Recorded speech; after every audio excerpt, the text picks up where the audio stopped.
આજે આમ તો અમને કલેક્ટરે સુનાવણી માટે બોલાવ્યા હતા અને એ ખેડૂતોની 327 ખેડૂતોની વાત લઈને આવ્યા હતા, પણ ગઈકાલે કલેક્ટરે એ 327 ના રાત્રે ફોન કરી ના પાડી, પણ તેમ છતાંય અમે ઉચિત સમજ્યું કે કલેક્ટર આગળ જઈ અને આ બાબતે પ્રશ્નો પૂછીએ અને કાયદાથી વાત કરીએ.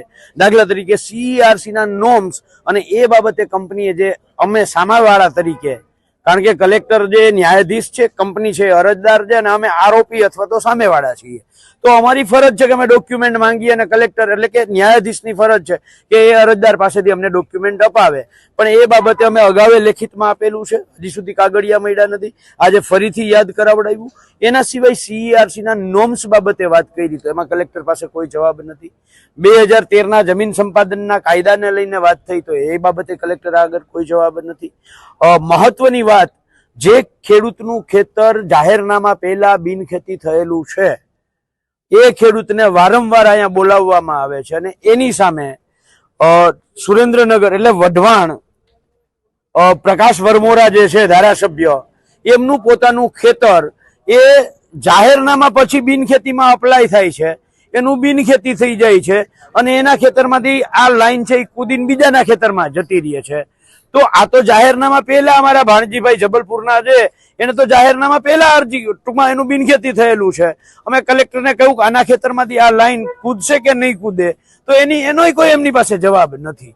એટલે જોયા જેવું એ છે કે કલેક્ટર, અને અમે સમજીએ છીએ એમાં કલેક્ટરને દોષિત નથી ગણતા, એટલા માટે કે ગાંધીનગરમાં જે લોકો પાછલા બારણેથી હપ્તા લઈ અને મંત્રીઓ સચિવો, આ પૂરેપૂરી શંકા છે અમને, જે વીજ કંપનીઓ પાસેથી હપ્તા લઈ અને કલેક્ટરોને હુકમ કરે છે કે તમારે આમ જ હુકમ કરવાનો છે, એટલે આ ક્યાંક ને ક્યાંક ચીઠીના ચાકર હોય અને એની પાસે માત્ર કોઈ જવાબ ન હોય, મૌન સિવાય રહેવા સિવાય એની પાસે કોઈ વિકલ્પ જ ના હોય, જાણે લાચાર હોય ને, કલેક્ટર નહીં, સમાહર્તા નહીં, માત્ર લાચાર હોય અને સામેવાળા ખાલી પ્રશ્નો પૂછ્યા રાખે અને આમનામ ખાલી આમને આમ બેઠું રહેવાનું, એ આ લાચારી ક્યાંક ને ક્યાંક અંદર અમને દેખાતી હોય એવું અમને લાગ્યું. અત્યારે એમની પાસેથી માંગણી શું ડોક્યુમેન્ટની કંઈક કરતા હતા, શું માંગણી કરી, કયા ડોક્યુમેન્ટ? સર્વે નંબર આધારિત જે તમે વાત કરતા હતા. પંજાબ હાઈકોર્ટ અને કેરેલા હાઈકોર્ટનું બહુ સ્પષ્ટ જજમેન્ટ છે કે જ્યારે કંપની કોઈ પણ વીજ લાઈન પસાર કરવા માટે જ્યારે લાયસન્સની પ્રક્રિયા CERCમાં કરે છે, ત્યારે આ કંપનીઓ શું કરે છે કે આ ખેતરને આ આખી લાઈનમાં જે ગામ આવતું હોય એની આસપાસના 4-5 ગામના ભેગા નામ નાખી દે અને પછી CERCમાં એમ કે અમને કોઈ વાંધો ઉઠાવ્યો નથી એટલે અમને લાયસન્સ આપો. પણ ખેડૂતોને ખબર જ નથી કે કયા ગામમાંથી લાઈન નીકળવાની છે, કોના ખેતરમાંથી લાઈન નીકળવાની છે. જ્યાં સુધી આ ખેડૂતને ખબર ના હોય ત્યાં સુધી વાંધો કેવી રીતે ઉઠાવે? એટલે અમે કલેક્ટરને કહ્યું કે CERC ના નોર્મ્સનું જ પાલન નથી થયું, એમને એમ લાયસન્સ લઈ આવ્યા છે. પંજાબ હાઈકોર્ટે આ બાબતે જજમેન્ટ આપી અને સ્ટે આપેલો છે. તો એઝ એ ન્યાયાધીશ તમે પણ કંપનીને કહો, એટલે આ નિયમનું ક્યાંય પાલન થતું નથી.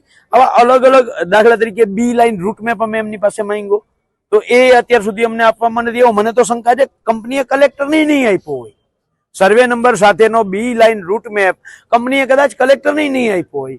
ચોથી મહત્વની વાત એ હતી કે આ જે રિલાયન્સની માળિયાથી લાલપુર લાઈન નીકળે છે એ ખાલી 15-20 કિલોમીટર દરિયા તરફ લઈ જાય તો તમામ બિન ઉપજાઉ જમીનમાં એક પણ ખેડૂતનું ખેતર ના આવે, બિન ઉપજાઉ જમીનમાંથી નીકળે એમ છે. એમાંય કલેક્ટરનો કોઈ કરતા કોઈ જવાબ નહીં. એટલે કલેક્ટરની ક્યાંક ને ક્યાંક અમને આમાં સરેરાશ લાચારી દેખાડી છે. મૂળ વાત એ છે કે અદાણી અને અંબાણી 15 લાખ કરોડની સંપત્તિના સંયુક્ત માલિક બન્યા પછી કયા જન્મમાં ધરાશે? મને એ સવાલ થઈ રહ્યો છે. એક કરોડપતિ, અરબપતિ, ખરબપતિ માણસની ભૂખ, એની પૈસાની વાસના સંતોષાતી કેમ નથી? જ્યારે દ્વારકાના, જામનગરના, ટંકારાના, મોરબીના ખેડૂતો એક સુરે કહે છે બે અમારી મરજીની વિરુદ્ધ અમારા ખેતરમાં તમારી પૈસાની હવસ માટે લાઈન ના નાખો, તો કંપની વાળાએ પ્રોજેક્ટ લઈને ઘેર જતા રહેવાનું હોય. અને કંપની વાળા માનતા ના હોય તો ભારતીય જનતા પાર્ટીની જે સરકાર ગાંધીનગરમાં બેઠી છે એણે અને જિલ્લા કલેક્ટર તંત્રે કંપની વાળાને સીધા કરવાના હોય. આ તો કંપનીના પ્રાઇવેટ માણસો પોલીસને આગળ ધરી પોલીસને ખેડૂત વચ્ચે ટકરાવ પેદા થાય એવું કરે. ખેડૂતોએ રેલીઓ કરવાની, ધરણા કરવાના, અરજીઓ કરવાની, આવેદનપત્રો આપવાના, આજીજીઓ કરવાની, ટ્રેક્ટર રેલી કાઢવાની, હાઈકોર્ટમાં જવાનું, સુપ્રીમ કોર્ટમાં જવાનું, આવી લોકશાહી હોય? રવિશંકર મહારાજ, ઇન્દુલાલ યાજ્ઞિક, ગાંધી અને સરદારનું ગુજરાત આવું હોય? એટલે તમામ ખેડૂતો વતી અમારી એક જ માંગણી છે કે ખેડૂતોની સામે તમે ટણી અને પાવર ના કરો. પાવર કરવો હોય તો કંપનીઓની સામે કરો. એક ગામની અંદર કલેક્ટરશ્રીની સમક્ષ લોકોએ રજૂઆત કરી કે કંપનીવાળા ફૂલ દાદાગીરી કરતા હતા. આ બિલકુલ યોગ્ય નથી. આપણું ગુજરાત આવું ના હોવું જોઈએ. અને તમારે ખરેખર આટલી બધી ઉતાવળ હોય તો દરેક ખેડૂત જેના ખેતરમાંથી તમે વીજ લાઈન કાઢવાના છો 5-5 કરોડ જમા કરાવી દો એમના ખેતર, એમના એકાઉન્ટ, પેલા વાત પતી જાય. તમારે 2-5 લાખમાં ખેડૂતને પટાઈને પોલીસના આગળ કરી, તંત્રના આગળ કરીને, દાદાગીરી કરીને એમની મરજીની વિરુદ્ધ લાઈનો નાખવી છે. તો આ તો ગુજરાતના ખેડૂતો ચલાવવાના નથી. એટલે શક્યતા હશે તો વિધાનસભાના મંચ ઉપર પણ બોલીશું, રોડ ઉપર આંદોલનને વધુ તેજ કરીશું અને ગુજરાતના ખેડૂતોને અમે જગાડીશું કે ભાઈ આવી દાદાગીરી આપણે ચલાવવાની થતી નથી.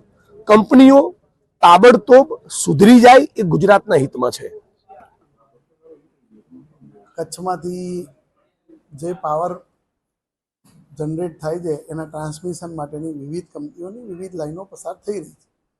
આ વિવિધ લાઈન જ્યારે પસાર થાય ત્યારે ખેડૂતના ખેતરમાં, સરકારી ખરાબામાં અથવા નદી કે દરિયામાં ક્યાંક પોલ નાખવાનો આવતો હોય. આ પોલ માટે જે રાઇટ ઓફ વેના પાવર છે એ કલેક્ટરને ઇન્ડિયન ટેલિગ્રાફિક એક્ટ હેઠળ આપવામાં આવેલ છે. એના અનુસંધાન છેલ્લા 2 વર્ષથી મારા દ્વારા અને અગાઉ પણ આ કામગીરી કરવામાં આવે છે.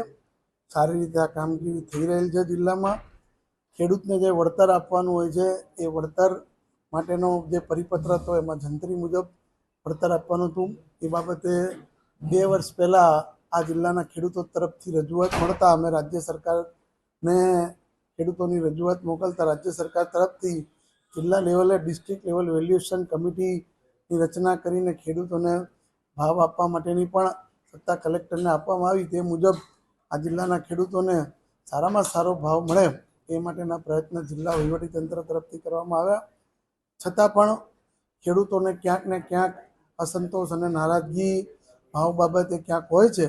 એવા કિસ્સામાં ટંકારા તાલુકાના ખેડૂતોને જ્યારે જામનગર ટ્રાન્સમિશન લાઇન પસાર થઈ રહી છે એના માટેના જે પ્રશ્નો ઉદ્ભવ્યા એમના માટે અમને આજે વિરોધ પક્ષના નેતાઓ સાથે એક રેલીનું આયોજન કરવામાં એમને કર્યું.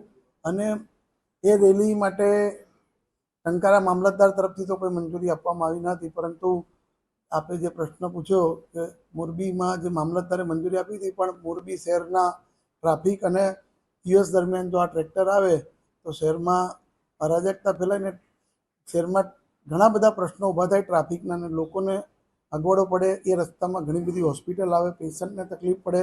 એ રસ્તામાં ઘણી બધી સ્કૂલો આવે તો વિદ્યાર્થીઓને તકલીફ ના પડે તેવા શુભાશયથી ટ્રેક્ટર રેલીને મોરબી શહેરમાં આવતી આપણે અટકાવી નથી, પણ એમને સમજાવવામાં આવેલા ને એ બાબતે એમના વિરોધ પક્ષના નેતાઓએ પણ માન રાખીને આ રેલી ત્યાં સુધી લાવ્યા ન હતા અને એમને મોરબી શહેરની બહાર જ રેલીને અટકાવી. અને જે આગેવાન લીડરો મળ્યા અને એમને ખેડૂતોને કોઈ તકલીફ ના થાય, હાલ પોલીસના દબાણ હેઠળ કોઈ કામગીરી ના થાય અને ખેડૂતને તકલીફ ના પડે અને ઉપરથી અન્ય કોઈ સૂચના ના હોય ત્યાં સુધી આ કામગીરી અટકાવવાની જે વાત કરી છે અને કંપની પાસેથી જે ડોક્યુમેન્ટ માંગ્યા છે એ ડોક્યુમેન્ટ ખેડૂતોને આપવામાં આવશે.